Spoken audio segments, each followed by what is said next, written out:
Hi, I'm Linda, and life has thrown me more curveballs than I ever imagined. 5 years ago, I thought I hit the jackpot when I married John.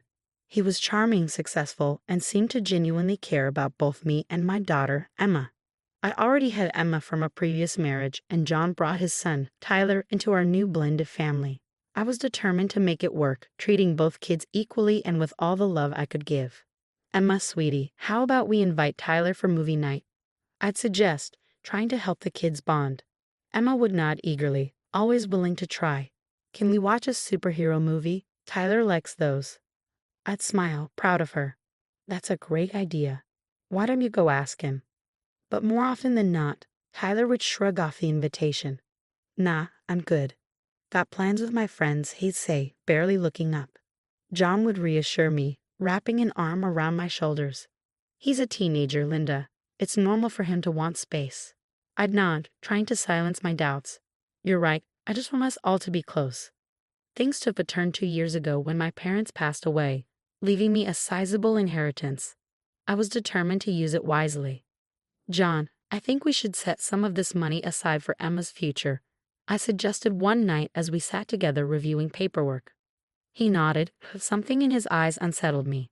Of course, but we should think about Tyler too. He's closer to college age. A twinge of unease crept up my spine. Tyler's mom is handling his college fund. Remember, we agreed on that when we got married. I know, he said, a bit too casually. I'm just saying we should keep our options open. I should have paid more attention to that moment. I should have seen the red flags. My best friend Olivia even tried to warn me. Over coffee one afternoon, she gently raised her concerns. Linda, don't you think John favors Tyler a bit too much? She asked cautiously. I bristled at first. What? No, he loves both kids equally. Olivia raised an eyebrow. Are you sure? I've seen how he is with them. It's different. I waved it off, more to convince myself than her. Blending families is hard. We're still figuring it out. Just keep your eyes open, okay? And remember, I'm here if you need me, she said, squeezing my hand. I was grateful for her support, though I didn't realize how much I'd need it in the months to come. As time went on, a nagging feeling grew inside me. Something was off with our finances. Bills I thought I paid were showing up overdue, and our savings seemed to be shrinking faster than I could explain. John, have you noticed anything strange with our bank statements? I asked one evening. He barely looked up from his phone. No, everything seems fine. Why? I don't know. Something just feels off. He finally met my eyes, his expression unreadable. You worry too much, Linda. I've got everything under control. I wanted to believe him.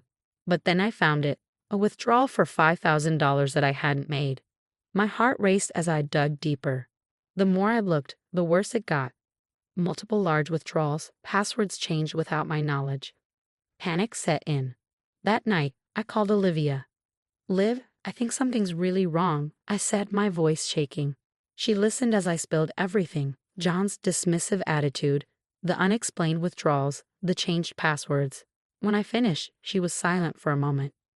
Linda, this sounds serious. You need professional help. I know a private investigator, Mike Carson. Want me to call him? I hesitated, then agreed. A week later, Mike called me into his office. The look on his face told me everything before he even spoke. Mrs. Thompson, I'm afraid I have some bad news, he began. John hadn't just been making a few unauthorized withdrawals. He'd been systematically draining our joint account, transferring large sums to an account in Tyler's name. Mike slid a document across the desk. I stared at it, struggling to process what I was seeing. Money meant for both our children's futures, money from my inheritance. There's more, Mike continued. John told Tyler this money was a gift for his future. Tyler's been aware of this for some time. That night, I confronted John.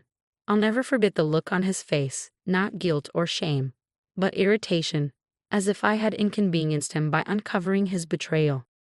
Tyler needs it more, John said, as if that somehow justified everything. He's closer to college age. And what about Emma's future? I demanded, my voice rising. What have you left for her? John had the audacity to shrug. There's a savings bond in her name. That should be enough. I was speechless, but the betrayal ran deeper than I could have imagined. Over the next few days, I uncovered even more lies. Friends started reaching out, concerned about things John had apparently been saying about me. He'd been painting me as unstable, unreasonable, a bad mother. And Emma, my sweet Emma, had been caught in the middle. John had been manipulating her, making her keep secrets from me. As the full extent of John and Tyler's deception became clear, I felt a rage I had never known before. Sitting in my car outside our house, a house that no longer felt like home, I made a decision. This wasn't over, not by a long shot. John and Tyler might think they'd won, but they had no idea what was coming. I was done being the victim. It was time to fight back. John had already proven he was willing to lie and steal, so I couldn't let him see me coming. The next morning, I called in sick to work and met with Lisa Chen, a divorce lawyer Olivia had recommended. Based on what you've told me, Linda, we have a strong case for financial fraud, Lisa said, her eyes sharp behind her glasses. But we'll need ironclad evidence. Can you access all your financial records? I nodded, determination hardening inside me. I'll find a way. At home, I played the role of the dutiful wife, pretending I'd moved past my suspicions. John bought it hook, line, and sinker. I'm glad you've come around, honey, he said one night, kissing my cheek. I knew you'd understand eventually. I forced a smile, bile rising in my throat. Of course, dear. I trust you. Meanwhile, I was gathering evidence as if my life depended on it. I reached out to my company's IT department, spinning a story about a personal project. Hey, Sarah, chirped Alex, our resident tech whiz. What can I do for you? I'm working on tracking some old transactions for a side gig, I lied smoothly. Any tips on how to trace digital money transfers? Alex's eyes lit up. Oh, I've got just the tools for that. Let me show you. Armed with Alex's tech know-how, I dug deeper into our finances. The more I uncovered, the worse it got. John hadn't just been stealing from me, he'd been cooking the books at his own company too. That night, I anonymously tipped off John's company about the embezzlement. This wasn't about revenge, it was about justice. A few days later, all hell broke loose. John came home in a panic, his face ashen. Sarah, we need to talk, he said, his voice shaking. I steel myself. This was it. Yes, we do, John. He launched into a frantic explanation about misunderstandings and mistakes, begging for my help to cover his tracks. But I'd had enough of the lies. Stop, John, I said, my voice cold. I know everything. The money you stole from our account, from my inheritance, the lies you've been telling about me, the way you've manipulated Emma, and now your little embezzlement scheme at work. John's face crumpled. He fell to his knees, grabbing my hands. Sarah, please, I'm so sorry. I'll make it right, I swear. We can fix this together. I pulled my hands away. Fix this, John. You've stolen our daughter's future. You've lied to my face for months. You've tried to turn our friends against me. There's no fixing this. But I love you, he pleaded, tears in his eyes. We can start over. Please just give me another chance. No, John, I said, my voice steady. It's too late for that. We're done. As I walked away, I felt a weight lift off my shoulders. The road ahead would be hard.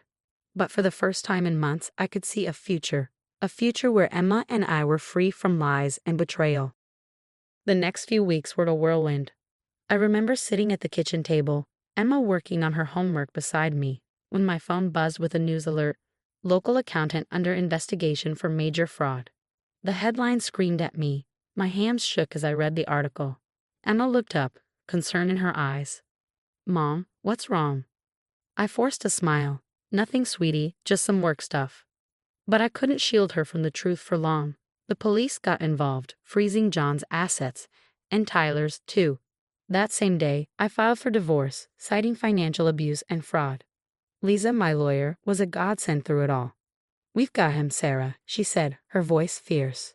He won't get away with this. As the truth came to light, our friends and family were stunned. I'll never forget the look on my in-laws' faces when they learned what their son had done. We had no idea, John's mother sobbed. Sarah, we're so sorry. Tyler, confronted with the reality of his part in his father's schemes, tried to backpedal.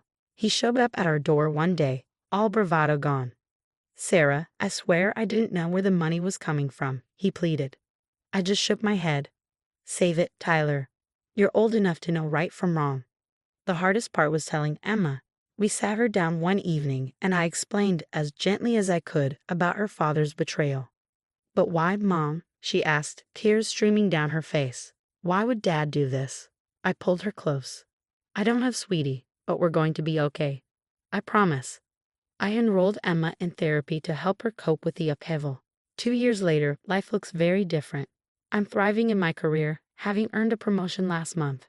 Emma, now 12, is excelling in school and has found a passion for soccer. "Mom, did you see that goal I scored?" she yelled, running off the field after a game. I scooped her up in a hug. "I sure did, champ. You were amazing." John is serving time for his crimes, financially ruined.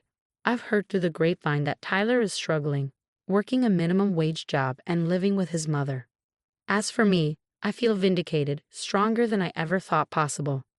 Emma and I have built a stable, loving home, free from the toxic influences of our past. Looking back on this journey, I realize that while the betrayal nearly broke me, it also revealed my resilience. Emma and I faced the storm together, and we've come out stronger on the other side. Our future is bright, filled with love, trust, and endless possibilities. And that's a happy ending I never saw coming. Now I have a question for you. If you were in my shoes, would you have given John a second chance? Or do you believe some betrayals are too deep to forgive, even when it comes to family? Share your thoughts in the comments below.